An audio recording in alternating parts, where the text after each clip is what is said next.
Welcome to St Martin the Fields, welcome to Great Sacred Music, and a very happy St Andrew's Day, particularly to any Scots amongst us, and a special welcome to those joining us online. Who was St Andrew? He was the brother of Simon Peter. He's a working class saint. Why do we know that?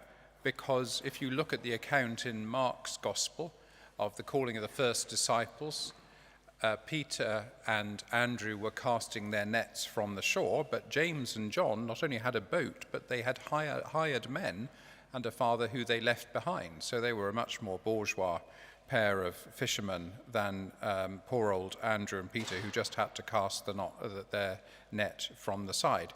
In John's Gospel, we're told that Andrew was the first disciple to call somebody else to follow Jesus, his brother Peter. So he's known as the first evangelist, and so St Andrew's Day, 30th of November, today is a special day in the missionary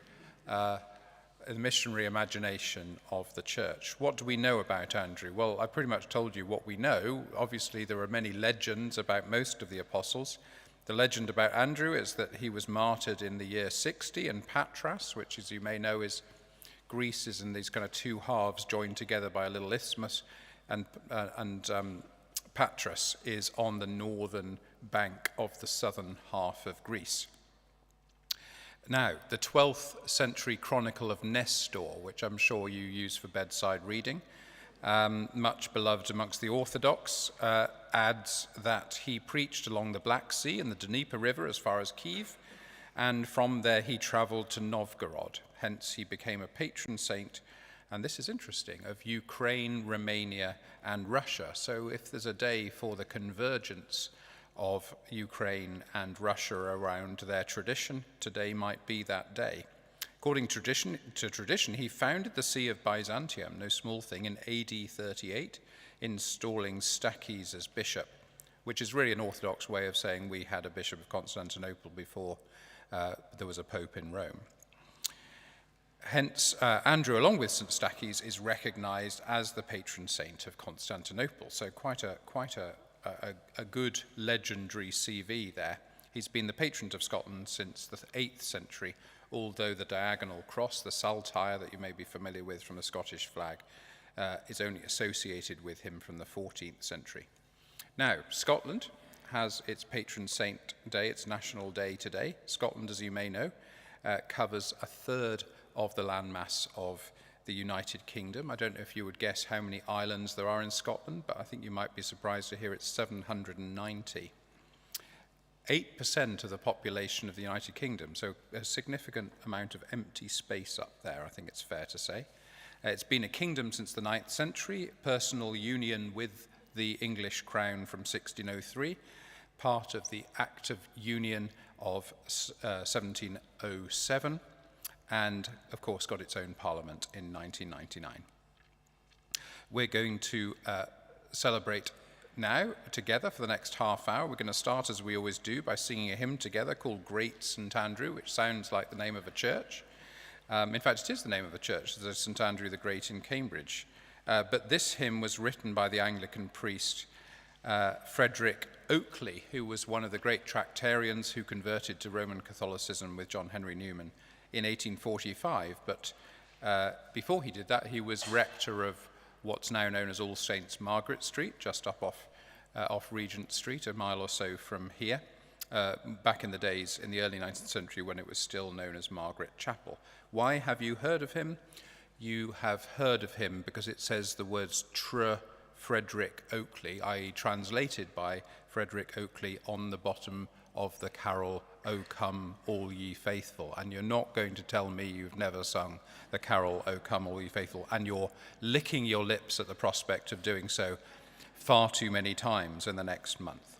So we remain seated, the voices stand and lead us as we sing, not O Come All Ye Faithful, but Great St Andrew.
Now, I don't think it would be very controversial to say that James Macmillan is one of the great Scottish contemporary composers, and we're going to hear a fascinating piece of his now, based around the Serenity Prayer. If the name Serenity Prayer doesn't mean anything to you, you'll probably recognize the words I'm going to quote now. God grant me the serenity to accept the things I cannot change, courage to change the things I can, and the wisdom to know the difference. Words first spoken by Reinhold Niebuhr in 1934 and written down by a female student, Winifred Crane Weigall. Now, those who quite rightly maintain that many of the greatest works in history were in fact written by women and ended up being credited to men, have tended to hold up Winifred as one of their great heroes. But she never actually claimed to have written it. She just claimed to have written down the words of Reinhold Niebuhr, the great theology professor from Union Seminary in New York. And he went on using it from time to time, and it popped up in an obituary in the New York Herald Tribune in 1941, just a few years later, was read by one of the people that founded the first Alcoholics Anonymous group, and has since then been synonymous with 12-step programs, which is how it's become so extraordinarily well known. In fact, Reinhold Niebuhr, having been a friend of presidents and the great theologian of America of the 20th century, really, is now known by this prayer far more than for anything else he said or did. And the form in which we use it today was he first used in a column in a newspaper in 1951. And Macmillan's piece fascinatingly combines it with part of Thomas Aquinas's liturgy for Corpus Christi. But the thing you really need to know, there's only one thing you know about Reinhold Niebuhr, it is that his wedding was presided over by my grandfather. The reason being that his wife Ursula and my father were playmates when they were growing up. So he was always treated with great reverence in my family, even though a lot of my theological work has been about demolishing his. Anyway, let's enjoy this wonderful piece by James Macmillan.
Well, you may be saying to yourself what I said at the beginning was all very well, but how does it connect Andrew to Scotland? So just to join up that part of the jigsaw, several legends state that the relics of Andrew were brought by divine guidance from Constantinople to the place where the modern Scottish town of St Andrews stands today. In 832, Angus II led an army of Picts and Scots into battle against the Angles, led by Athelstan, near modern-day Athel-Stanford. Curious coincidence of the name, in East Lothian. The legend states that he was heavily outnumbered, and hence, whilst engaged in prayer on the eve of battle, Angus vowed that if granted victory, he would appoint St Andrew as the patron saint of Scotland. On the morning of battle, white clouds forming an X shape in the sky were said to have appeared. Angus and his combined force, emboldened by this apparent divine intervention, took to the field despite being inferior of numbers, were victorious. Angus honoured his pre-battle pledge and duly appointed St Andrew as the patron saint of Scotland, and everybody lived happily ever after. We're now going to hear two more contemporary pieces of contrasting styles, one based on the new commandment that Jesus gives the disciples in John 13, and the second, a very characteristic piece by possibly the leading hymn writer in the United Kingdom in the contemporary genre, John Bell.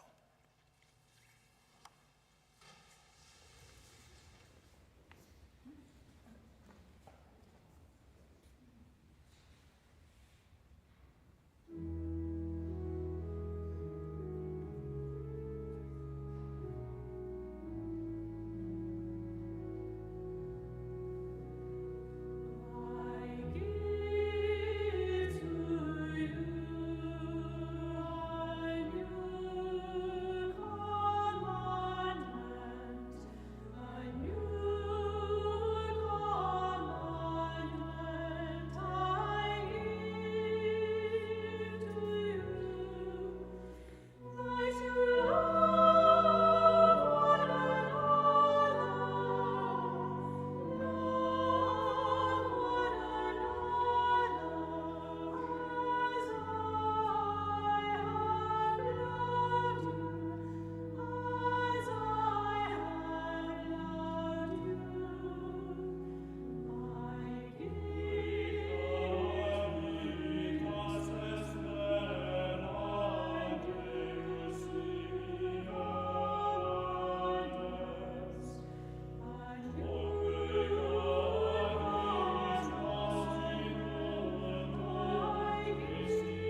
Well, it's time for us to sing again now, and the Sky Boat song you will recognize as a Jacobite lament, actually written much later in the 1880s, which commemorates the journey of Bonnie Prince Charlie over the Minch as he evaded capture by government troops after the Battle of Culloden.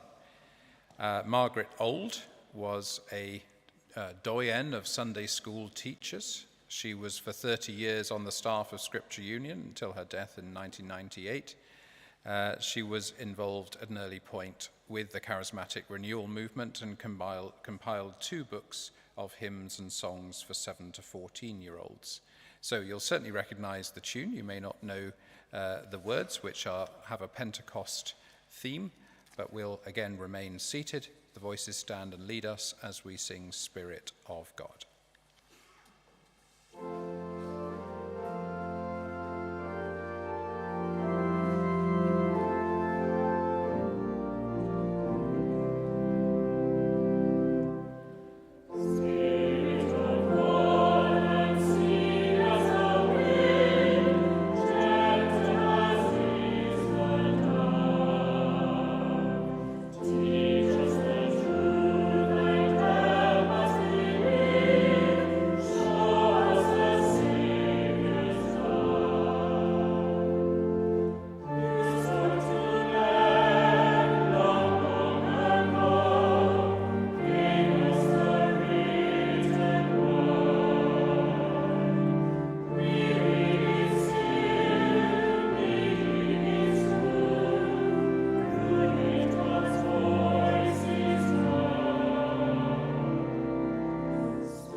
Well, we're coming towards the end of Great Sacred Music for this week. I hope you've enjoyed yourself. If you have, there's an opportunity to make a donation in the retiring collection as you leave. You can swipe a card or you can produce vast wads of notes. Either of those is perfectly appropriate. Thank you for anything you can do to keep this great tradition alive. Our next Great Sacred Music, you may be aware that Christmas is coming. The goose apparently is getting nervous. But we're going to stay in Advent for as long as we can, and we've got an Advent sequence for you next Thursday. We're going to finish on a lighter note with a lullaby written in 1923 to a traditional tune about Angus, the Celtic god of dreams, who goes about the world dispensing sweet, unsettling dreams of love to everyone he meets, just like you. Thanks for joining us.